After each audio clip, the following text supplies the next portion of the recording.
Kampung Teko atau yang kini dikenal dengan Kampung Apung, dulunya penuh rimbun dan pepohonan.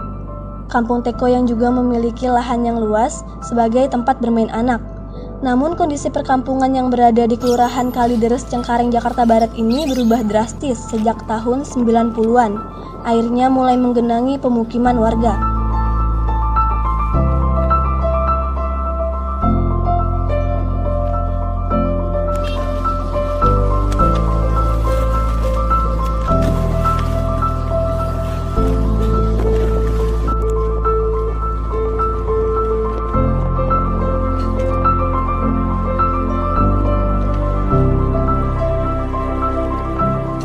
Sejak tahun 90-an, Kampung Teko mulai terendam tiap hujan datang.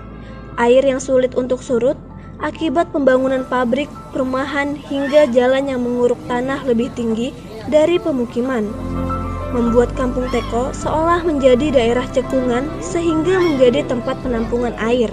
Lantas, apa yang menyebabkan Kampung Teko perlahan tergenang hingga seolah mengapung di atas air? Jadi sebelum tempat ini atau wilayah kampung ini banjir, dulu sih umum lah, karena tempat ini termasuk dataran tinggi ya. Karena memang ada beberapa keluarga kita atau orang lain dari pesisir utara pada saat musim banjir tahunan, apalagi siklus 5 tahunan, mereka mengungsinya ke sini, ke daerah sini, kampung ini. Nah kemudian seiring perkembangan waktu, ya inilah pemerintah Jakarta, terutama Jakarta Barat ini ya, kalau buat saya secara pribadi melihat ini adalah korban kebijakan dari pemerintah daerah gitu ya. Yang mestinya kampung ini jadi dulu dataran tinggi, kemudian sekarang jadi banjir permanen. Kenapa saya bilang dataran tinggi? Karena memang faktanya di areal yang sekarang digenangi air itu adalah areal pemakaman. Mestinya kita juga setuju lah, dimanapun area pemakaman itu menggunakan dataran tinggi. Nah kemudian ketika itu jadi banjir, sebelumnya tetap kita menggunakan air tanah untuk konsumsi. Kalau konsumsi air tanah jadi bisa dikonsumsi, ya untuk mandi dan air bersih, mandi dan cucinya ya jelas pakai air tanah. Maka ketika itu kemudian jadi banjir, ya, ini nggak ada pilihan lain. Gitu. Kita mau tak mau tetap harus menggunakan air tanah. Kenapa? Karena nggak ada lagi air bersih yang harus kita cari ya. Satu-satunya air yang ada air pump, air pikul gitu. Karena pump sendiri ke kampung ini nggak bisa masuk. Alasannya juga kita nggak ngerti kenapa dia nggak bisa masuk. Padahal di kiri kanan kampung ini semua itu sudah teraliri dengan pump.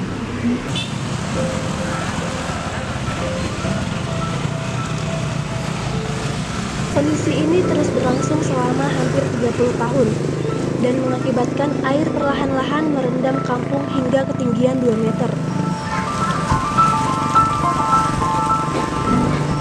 Pada tahun 2014, Pemprov Jakarta pernah berupaya mengeringkan pemukiman dan berencana memindahkan 3.180 makam ke TPU Tegal Alur.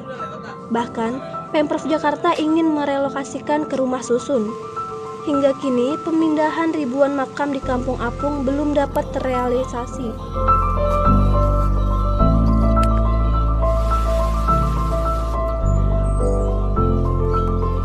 Solusi gitu.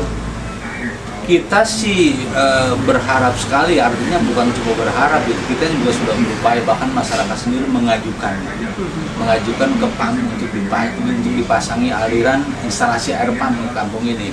Karena kenapa? Ya rasanya sih kalau dialiri dengan air pump itu mungkin ya kos untuk kebutuhan air kita jadi lebih murah gitu ya, ketimbang harus beli air pikul, karena air pikul satu pikul 5.000 satu pikul. Nah kebutuhan masyarakat itu per kepala keluarga itu cuma lumayan besar ya untuk air pikul saja. Nah itu untuk PAM sendiri masuk ke kampung ini belum pernah ada sosialisasi, apalagi orang masuk aja belum pernah gitu kan. Padahal kita sudah berusaha mengajukan. Ya.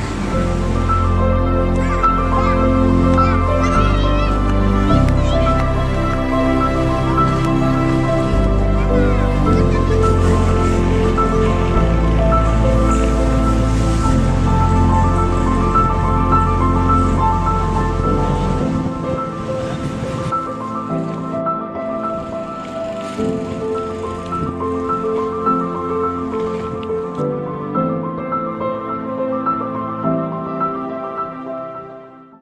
berbicara total kebutuhan, kita ngomongnya berangkat dari supply. Kondisi saat ini Pamjaya itu bisa mensuplai sekitar 20.232 liter per detik.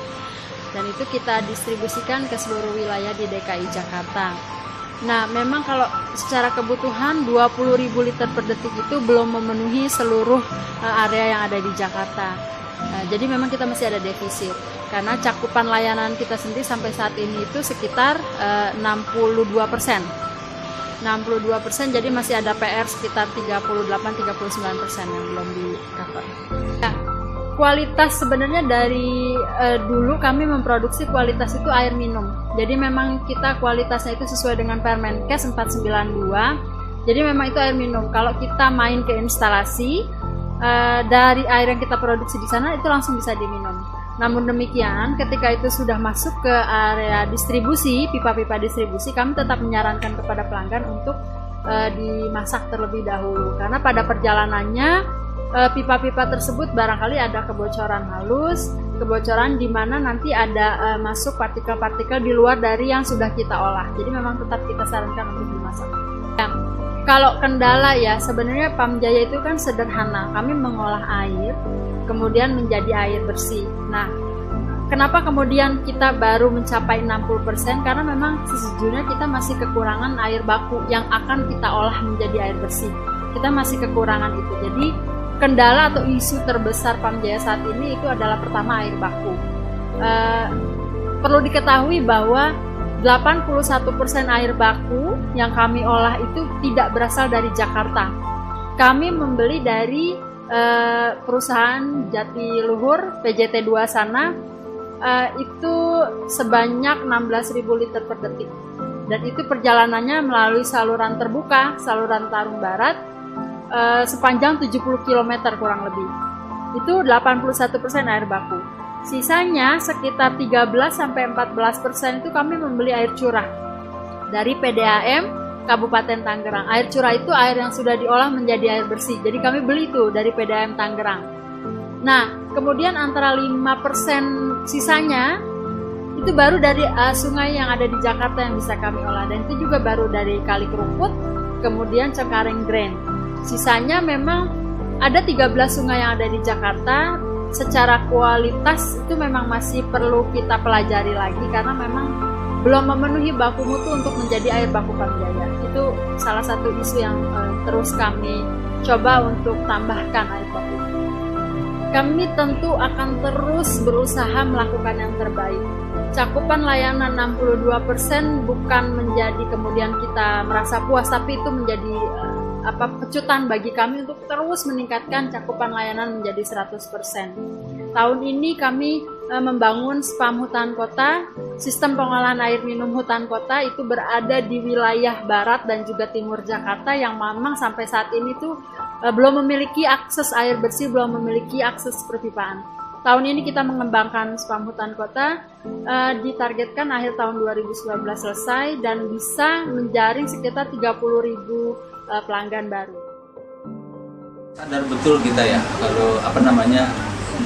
kalau tidak salah di dalam Undang-Undang Dasar 45 itu hak hidup dan bertempat tinggal yang layak itu dijamin oleh negara. Mestinya pemerintah tidak membinasakan kita. Kenapa? Karena kita tidak tinggal di bantaran kali. Kita juga bukan tinggal di tanah negara. Yang kita tinggalin adalah tanah milik kita sendiri. Mestinya pemerintah itu punya perhatian. Itu makanya kita bilang kita ini seakan-akan dibinasakan. Di tempat yang dataran tinggi dibuat jadi banjir, sudah itu airnya juga sudah tidak bisa digunakan karena dataran tinggi. Nah, pihak pemerintah PAM sendiri nggak mau masuk kampung ini.